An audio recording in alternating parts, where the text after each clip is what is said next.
today about a project that has been close to your heart for a very long time, having worked in both traumatic brain injury and in spinal cord injury as a clinical psychologist and neuropsychologist for many years, and noticing some co-occurrence between brain injury and traumatic spinal cord injury.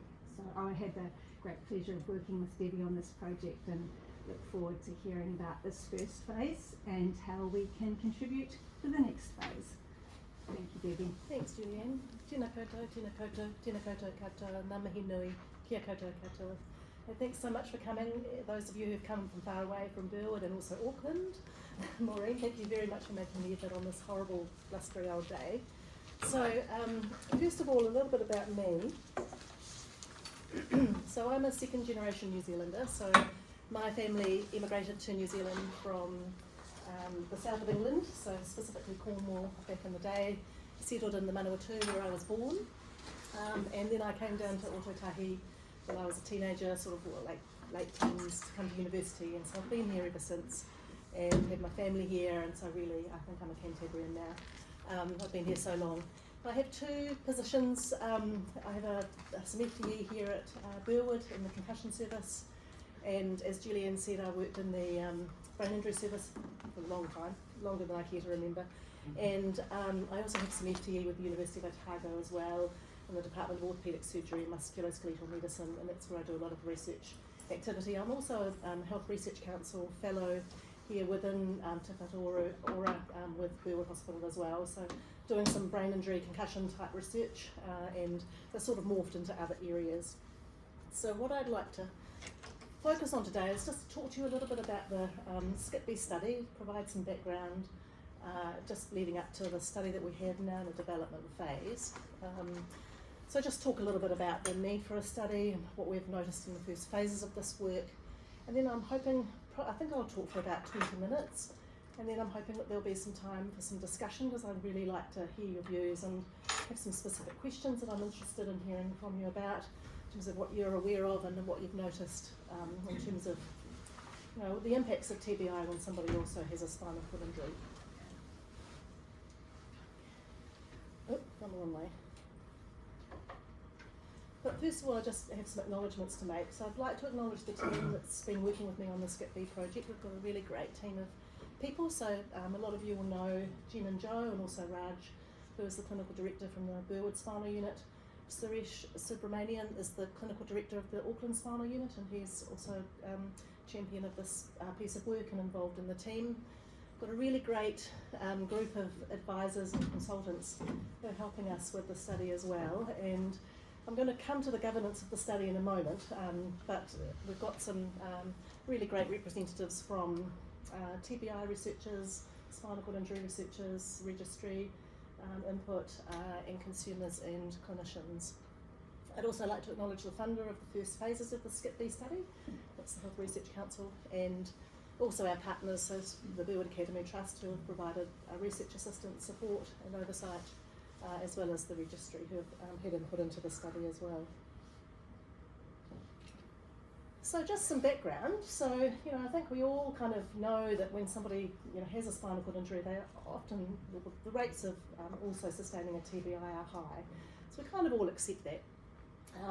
But there is certainly some potential for significant additive implications for rehabilitation. So you can kind of, you know, think about the impacts of the TBI, things like fatigue and emotional dysregulation and dizziness and vision problems are all going to potentially impact on a person's progress in their spinal injury rehabilitation.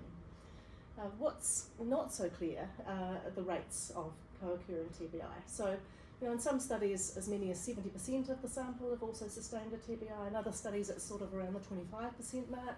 So that's quite a broad range of rates, and you know, I think those rates really vary across the research because of the way people are going about defining TBI, and that can be a complicating factor.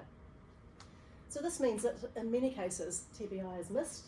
In some studies as many as half of the samples have subsequently had a TBI diagnosis, but that was missed in the early stages of their spinal cord injury rehabilitation. That's really high and concerning. Now obviously there are some clues or some flags that we can look for to kind of indicate that somebody might have sustained a TBI. You know, if you've been involved in a motor vehicle accident with high speeds and forces, or you've had a fall and broken your neck, odds are that you probably have also hit your head at the same time. So we can look at mechanism kind of factors, and that can give us some clues around the likelihood that somebody sustained a TBI. Now you'd think that would be straightforward, but it's not necessarily so. And I guess the problem then becomes if the TBI isn't identified, it's not recorded anywhere, then later down the track, you know, the person is going to have a lot of trouble getting through the kind of processes with an ACC to get that injury recognised, to get access to TBI specialist support. So it's quite an important issue. So the specific issues that I guess we've come to kind of think through in a little bit more depth through the first phases of the SCIP-B study are this kind of idea that there's a knowledge gap around mild and moderate TBI. So when somebody sustains a severe TBI, the impacts are usually pretty obvious. Mostly, you know, people are aware that that's the case, but when somebody sustains an injury in the mild and moderate range where, you know, the signs are a little bit less obvious, maybe more subtle, then often it's those injuries that are at risk of being missed. And I guess, you know, when we're thinking about the spinal cord injury population, people are coming in with pressing life-threatening injuries. The concussion or the mild injury, TBI maybe is less important at that point, but of course down the track it's not necessarily the case. So what we're, I guess, thinking when we first started the SCIP-B study, we thought, well, you know, it'd be really great to find some kind of algorithm or some kind of process or screening tool that we could employ that would more reliably pick up the TBI when somebody has a spinal cord injury. So this is where we started with the SCIP-B study. And so the first phase of the study was funded by a Health Research Council activation grant. And so the key objectives were really to think about whether we could test an algorithm that could be employed in a spinal unit that could pick up TBI, that maybe the registry might be able to use this, that would increase the reliability of capturing that TBI, and also for follow-on research. So these were the objectives of the first phase of the study. And so we did find an algorithm. It's published way back in 2008. And I should say that surprisingly, there isn't a lot of research in this area. You'd think there might be a bit more than there is. But we did find this algorithm published in 2008 that started off with this idea that when somebody has a brain injury, sometimes they have amnesia around the time of the injury, they can't remember what happened. Let's start with amnesia and then track other signs and indicators of TBI from there. So then kind of look for other indicators such as maybe loss of consciousness or reduced consciousness. Look for radiology, you know, if the person's had a CT scan, is there evidence of a TBI? So we thought that this algorithm might be useful because it would help us to sort of track whether a person maybe has not had a TBI, whether the injury was mild, moderate or severe. So we thought this would be awesome to trial. And so we did this with our first study. So we looked at a prospective audit of cases admitted to the Burwood Spinal Unit over 8 months. Everybody who came into the ward with a traumatic spinal cord injury, we screened, or tried to screen with this algorithm. Julianne did a lot of that work looking through all the records. But, you know, in the first couple of cases, we realised that actually this algorithm was just hopeless because, you know, we just couldn't find any references to amnesia in the clinical notes. If it was mentioned, there was no information about how long that period was for. We couldn't find any other signs of TBI. Even the Glasgow Coma Scale score wasn't reliably recorded. So it became really difficult. We very quickly realised that this algorithm was really not going to work for us. And so we decided to look to the TBI literature to see whether there was something or some kind of screening tool or process in this literature that we could maybe apply. And so what we found was this kind of process. So this is a kind of a 3-step process described by a recent synthesis of management guidelines for TBI. So the first thing to do is to think about that mechanism. So does the mechanism suggest that maybe a TBI has occurred? So we started there, and then from there we would look to see whether there were other indicators of TBI. Perhaps the person's had a CT scan, perhaps there was evidence of confusion or repetitiveness in the early notes, perhaps they were knocked out or they were really agitated, and then we'd look to see whether those factors could not be better explained by other things like the person was intoxicated at the time of their injury, or specific treatments applied in the field, that sort of thing. So we tried to use this kind of process as a way of being a little bit more systematic about how we approached capturing the TBI.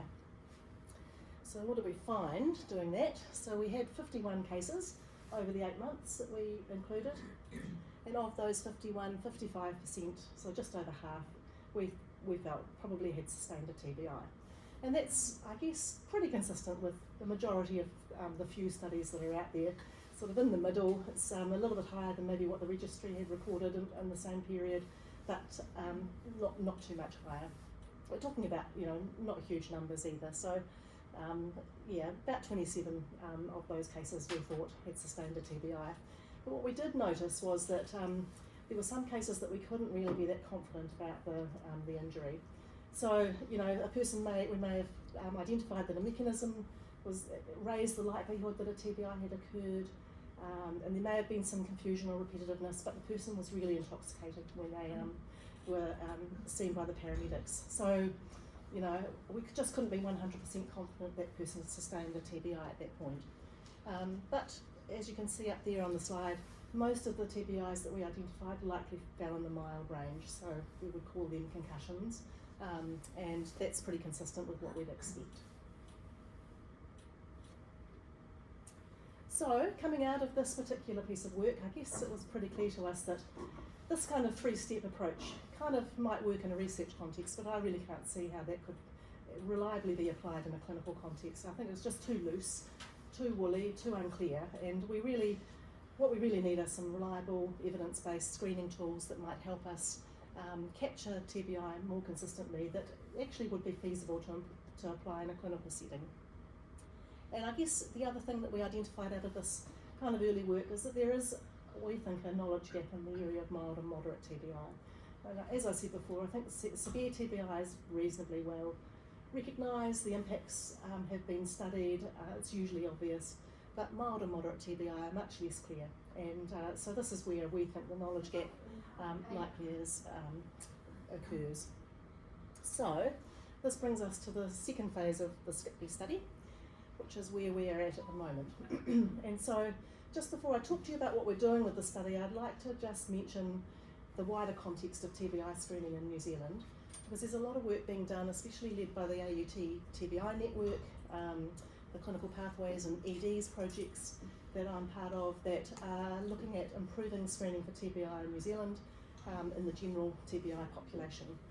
And so this work is really embedded within testing a tool called the Brain Injury Screening Tool, or the BIST. And the BIST is a tool that helps clinicians screen for TBI, but it also provides some pathway decision-making tools for where the person should go once that TBI has been identified. So at the moment we're trying to digitalise the BIST for use in Christchurch ED, and so I guess we're thinking that the BIST might be a really good tool for application to the spinal injury population, and I guess we're thinking that the SCIPB study kind of sits under this wider work quite nicely. So just a little bit about the BIST, so you can see what I'm talking about. So the BIST is it's a tool that takes, 6 to 10 minutes to administer, so it's not burdensome in terms of time. It was developed in New Zealand for New Zealanders, with lots of consultation across wide groups of stakeholders, including cultural consultation. And the first part of the BIST is some questions about, what happened at the time of the injury, who was there, were you knocked out, have you had a concussion before, do you have any high risk symptoms like worsening headache or vomiting, so that you need to go to hospital, for instance. It's got some questions about other clinical indicators of risk around mental health history, that sort of thing. So what the BIST kind of identifies for clinicians are these questions about, does this person need concussion services, or can they be managed by the GP? Are they recovering as we'd expect at this point? It's those kind of questions. So it's designed to flow as a clinical consultation would. It's quite a nice little tool. It's got some symptom questions as well. So typical symptoms that you might expect to see after concussion in the physical domain, the vestibular ocular domain, and the cognitive domain. And I guess you can kind of repeat the BIST over time to chart improvement or recovery in that person's symptoms. So as you can see, this is a tool that we thought might have some some potential for the spinal cord injury population as well.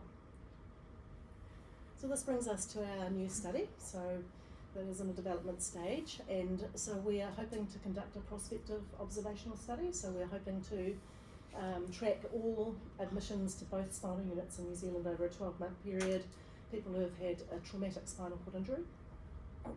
We're only looking at adults at this stage, mainly because children with spinal cord injuries don't go to either of those two spinal units at this point. So we're, I think the BIST can be used for children from the age of 8 onwards, but I think at this stage we're just going to stick with adults and maybe extend this work in time depending how it goes. So we're going to use both qualitative and quantitative methods. But before I tell you about those methods, I'll just tell you about the governance of the study. So as part of the activation grant funded by the HRC, we had a key objective to establish some relationships and develop a kind of a governance structure for the study. And so you can see the co-investigators along there in the middle, supporting the 2 research assistants, one in Auckland, one in Christchurch. And then we've got this wider advisory group that will help us with all aspects of the study. And so within this advisory group we have clinical pathways representatives, so some of the people working on the AUT, TBI network studies, the ED studies. We've got input from the registry and both consumer and clinician stakeholders as well. So I think the relationships we've established through the activation grant have been really great, and it's really helped us to sort of flesh out where we're going with this study and what we're hoping to achieve. So in terms of objectives for this overarching study, so our first objective is really to see if we can improve the reliability of capturing TBI, especially mild and moderate TBI in spinal units. And so we have some questions. So first of all, we want to see whether the BIST is actually suitable for this population. It wasn't developed with spinal cord injury in mind, and there might be some items that maybe are not appropriate. So the first question is, can we use the BIST in this context? And then the second question really is, are there any barriers to using a tool like this in the spinal injury rehabilitation context? And so that's an important question, because in our early consultation with consumers and stakeholders, there were a few barriers that popped up that we need to be thinking about. Now, secondary objective is to have a closer look at the impacts of mild and moderate TBI on a person's inpatient rehabilitation after a spinal cord injury. And so, like I mentioned, that severe TBI, the impacts are usually, evident, but we want to see whether mild and moderate TBI are also having some impacts on a person's progress. So, you can kind of already think of, the ways that could be. So a person who's fatigued, who maybe has some vision problems, who's dizzy, maybe a bit sick, maybe they're not going to go down to the gym after lunch, they're going to miss a few sessions, maybe they're going to be irritable, and these things can maybe sometimes be kind of considered indicators a person isn't engaging in their rehabilitation, or maybe they're not motivated, or instead of actually recognising that these are indicators of the TBI and that these are the impacts that we really want to be aware of. So the first phase of the study is a qualitative study, so we're going to run 2 focus groups, one in Christchurch, one in Auckland, and with expert stakeholders guided by our advisory group. And the main purpose of the qualitative study is to first think about whether the BIST is appropriate for the context. So we want to have a look at all of the items and make sure that there aren't items there that don't make any sense for somebody with a spinal cord injury. So, if there is a question in there about balance, we maybe want to reconsider that item may not be suitable. So we just need to check that it's suitable. We need to think about whether there are barriers to routine screening. So, there's no point getting through the end of the study and going, hey, the BIST is great, but no one's going to use it. So we want to think about barriers. We want to get the BIST spinal injury version ready for the quantitative study. So that brings us to the quantitative component, and this is where we want to follow people for 12 months, or follow admissions, I should say, for 12 months in both spinal units, and see if we can validate the BIST spinal injury version, and see if we can better understand the impacts of mild and moderate TBI. So we have a bunch of measures, as you can see in the table. So we're going to use the BIST a spinal injury version at both visits. So we're going to see people close to the time when they're admitted into the rehabilitation facility, and then see them again just before discharge. So that could be around the 3-month mark or a little bit later, depending on how long they're in hospital for. We've got some measures of anxiety and depression. We're going to use the VOMS, the vestibular oculomotor screening tool, because we think that might give us an idea of whether there are some TBI indicators that we can measure.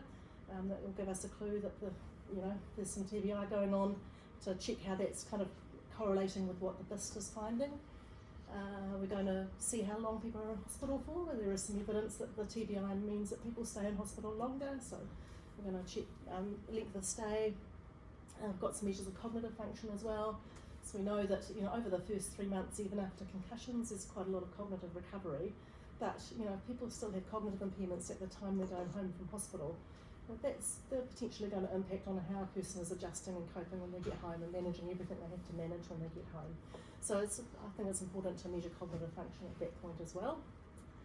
And so because we're going to look at everybody who's sustained a traumatic spinal cord injury, assuming they agree to be in the study, some of those people won't have sustained a TBI. And so we'll have some controls built in, so we'll be able to compare cases with controls to see whether we can tease out differences between people who've had a TBI and people who haven't. And so the overall aim, I guess, is to identify those impacts, but also to validate the BIST.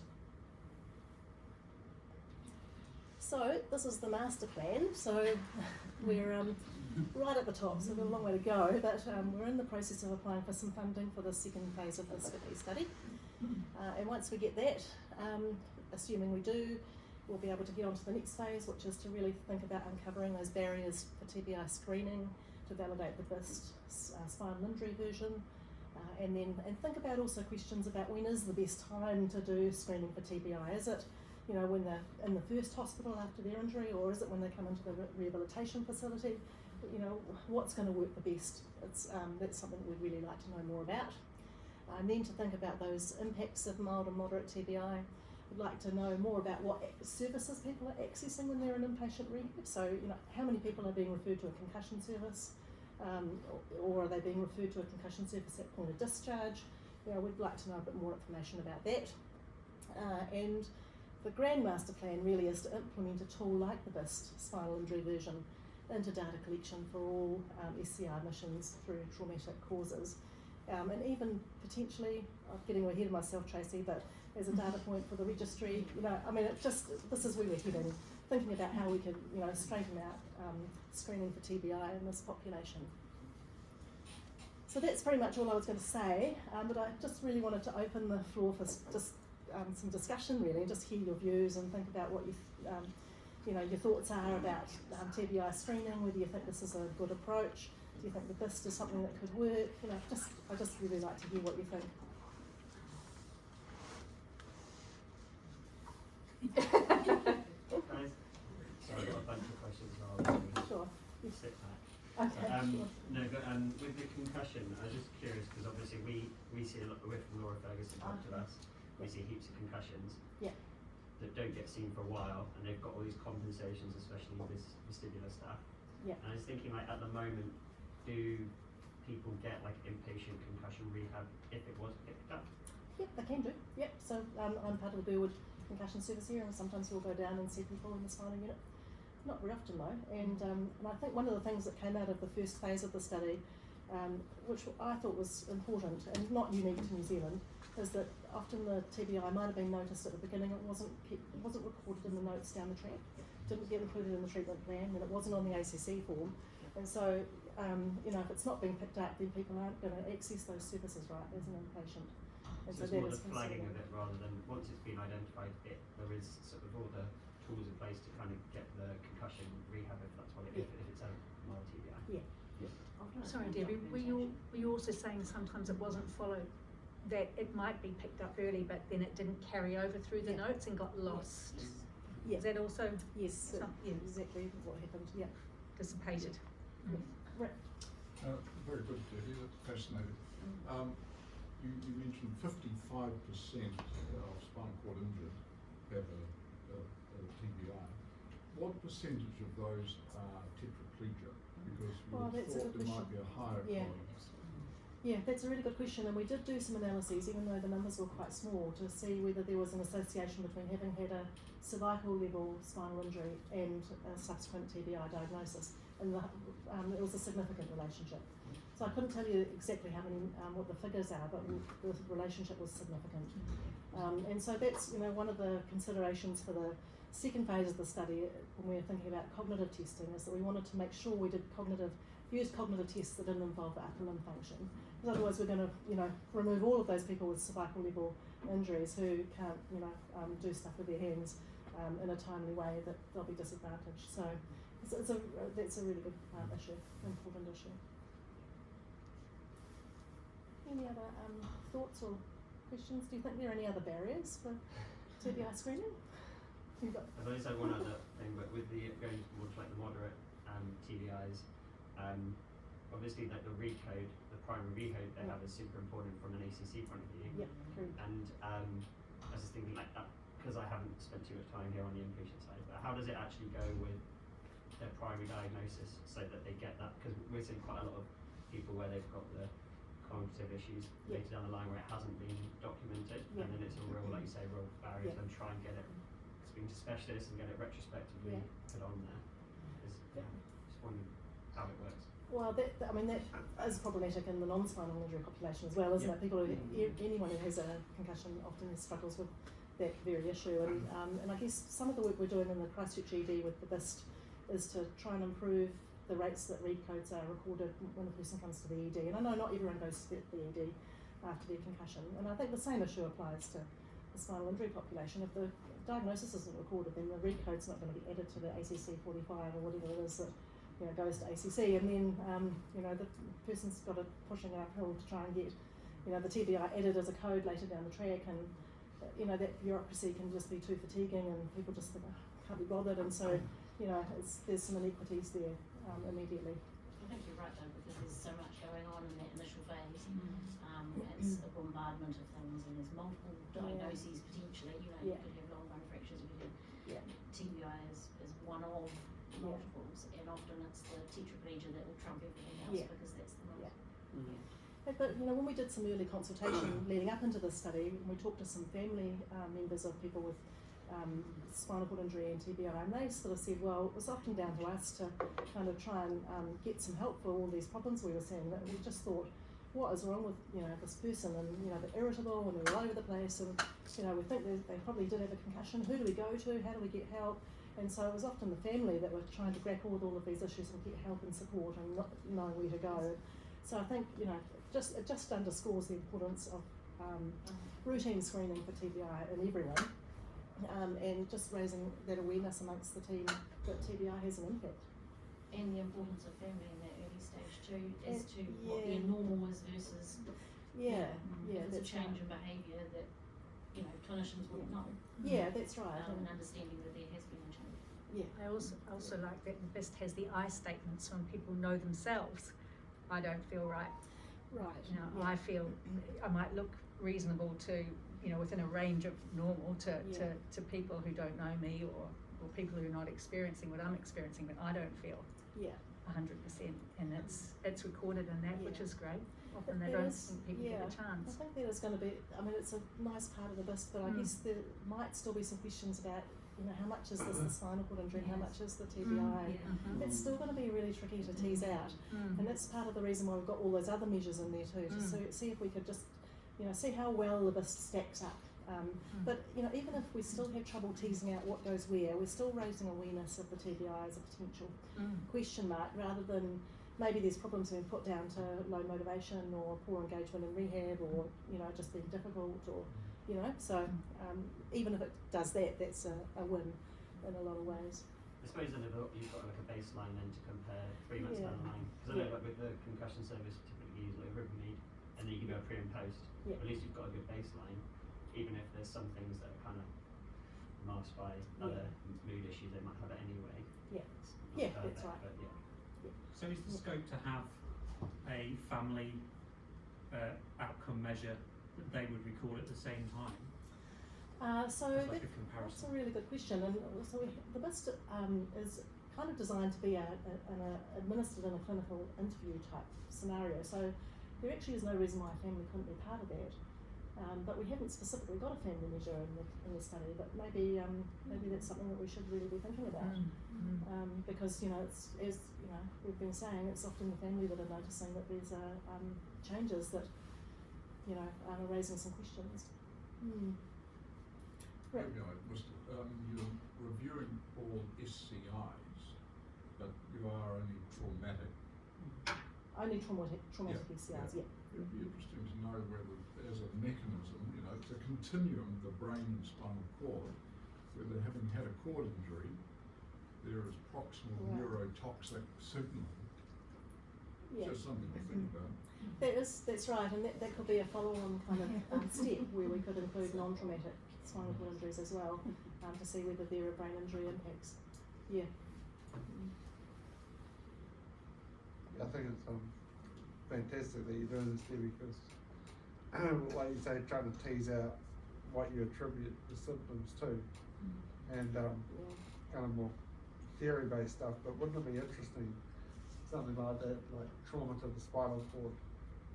Yeah, we've always heard that spinal cord injury is related to fatigue and memory and cognitive disruption.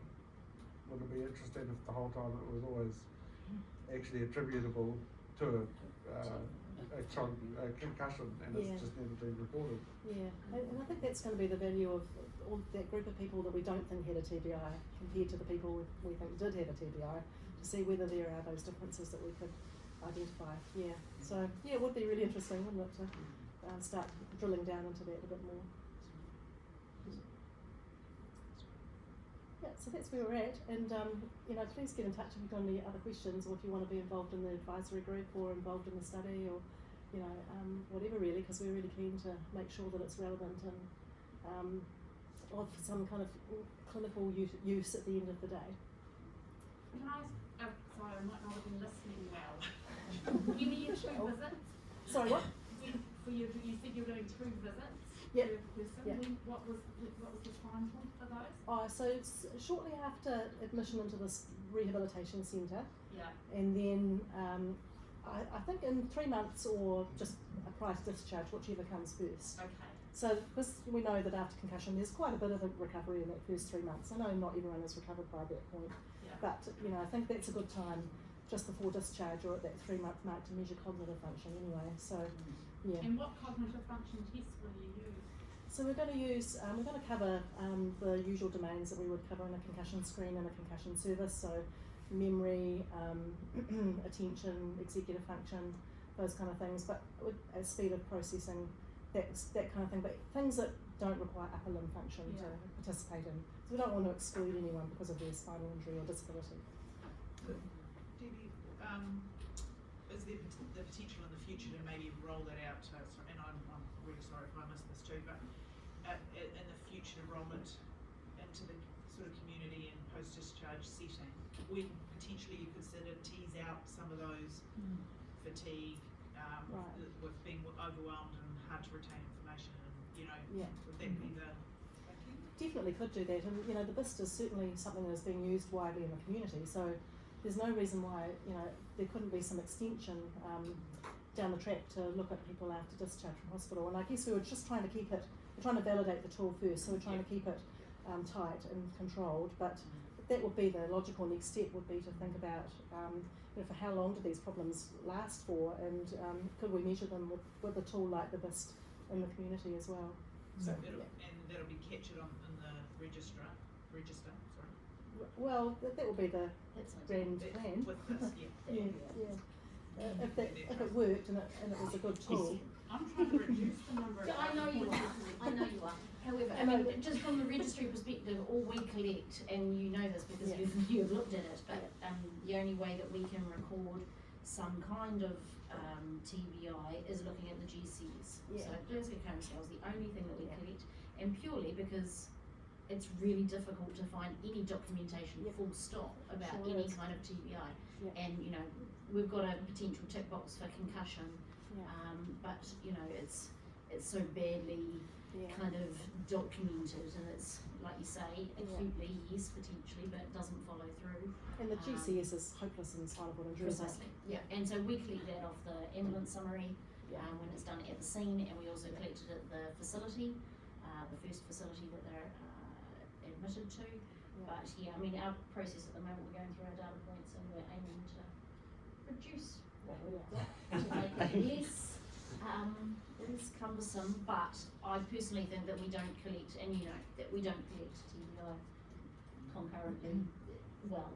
So we are all over this, we love this, if it makes it simpler and easier for everybody. If it was a tool that only If it takes 6 works. minutes, if you guys could use it as a data point for TBI, that would be really cool, wouldn't it?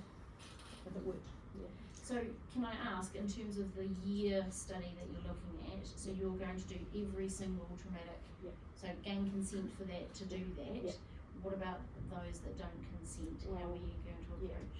We're not going to be able to include people who don't consent to be in the study, at this point. And I know you've Because got that's quite a lot of but points, isn't it?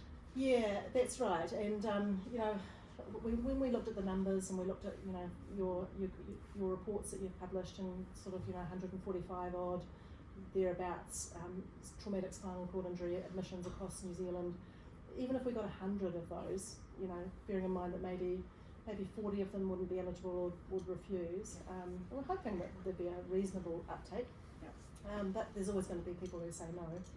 We're hoping that there won't be any inequities in that and bias, you know, especially in Auckland. That's certainly something to look for, because that's what we're noticing at the moment, so that's something that we're trying to fix. So yeah, I think that's really, we're all over that. So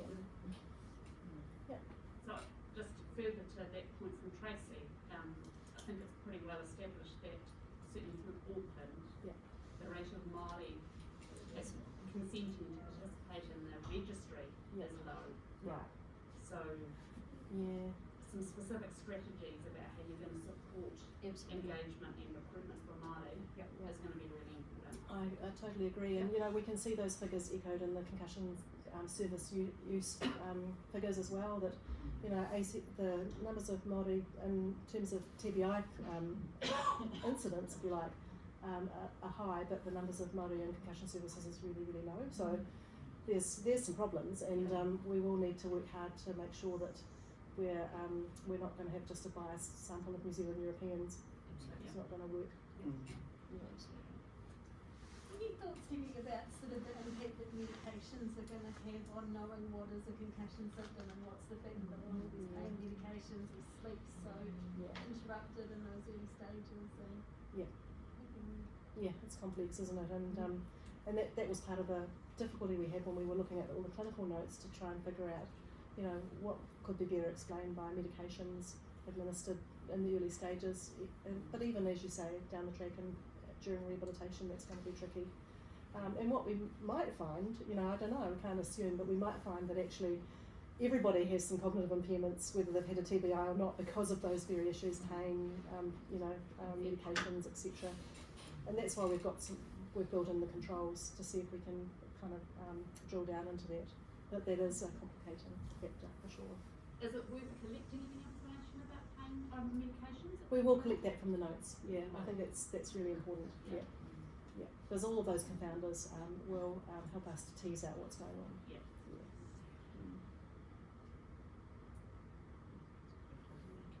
Any other thoughts? Got plenty of time. Just a question with the best, is that it's not targeted more towards mild or moderate, it's kind of general, is it? Yeah. I'm just thinking, because obviously we use Rivermead, but is there any reason why we wouldn't use BIST instead of, I know it's one of the ACC require, but not down the line, is there any reason why we couldn't use BIST across the community as a standard screening tool for TBI? Not at all. In fact, ACC is supporting rolling out of using the BIST in concussion services at the moment. Oh, cool. In terms of the TBI pathway. So, you know, there's this kind of recognition that Rivermead has some limitations, and the BIST was developed with those limitations in mind. So, ACC are really all over the BIST being incorporated into TBI pathways, generally for TBI, not just concussions. It'd be cool to have the same language rather than go BIST to Rivermead, and then it's all like trying to make sense of what that means. And I use the Rivermead all the time, but I find it's really problematic. I mean, the scoring criteria are a bit strange and are confusing for people, and there are some symptoms in there that are missing, like anxiety and things like that. And so I guess, you know, the BIST kind of incorporated elements of the RIVME, but I guess looked more broadly at the literature and at other tools as well. So, I mean, you know, have a look at the BIST and see what you think. I think it's quite an encouraging tool. It's available online. Yep, freely available. There's a allied health version, there's a ED version that we're looking at digitalising, as I mentioned before. It's a version for primary care as well.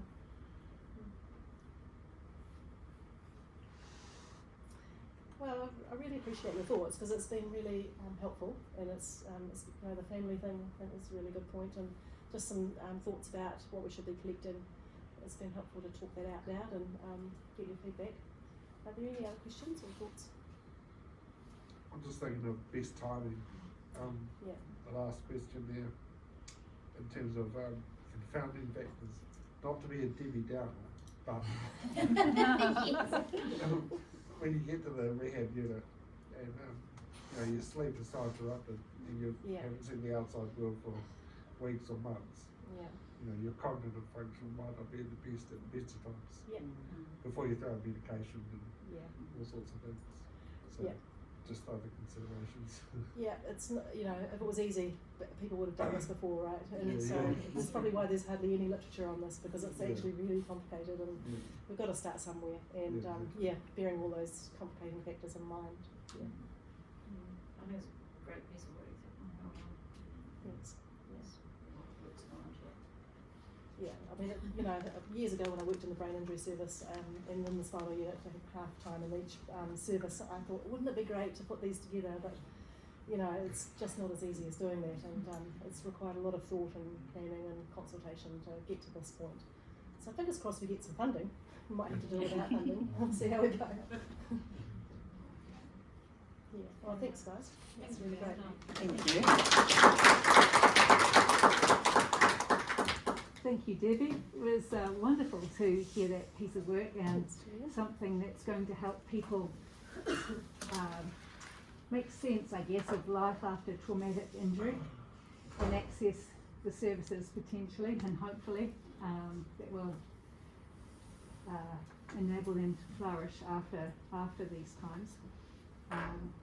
Really interesting, and it's neat to find a piece of work. Thank you for being so open to everybody being involved and sharing their ideas, and a reminder to everyone that is an open invitation that Debbie's made. Absolutely. And so just after today, if you have any other ideas, inspiration, or want to be part of the advisory group, do get in touch with Debbie. That would be really great. That's what this group's all about. Thank you all for being here today. Wonderful to see you. If Can people make sure they're filled in their attendance? Yeah, there's a wee book floating around.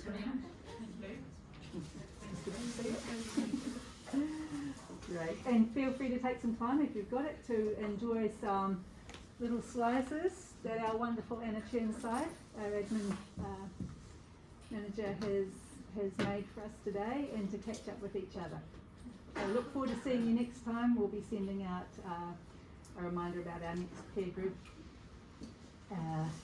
for August and September through Facebook and LinkedIn. Thanks, everybody. Thanks, Julie.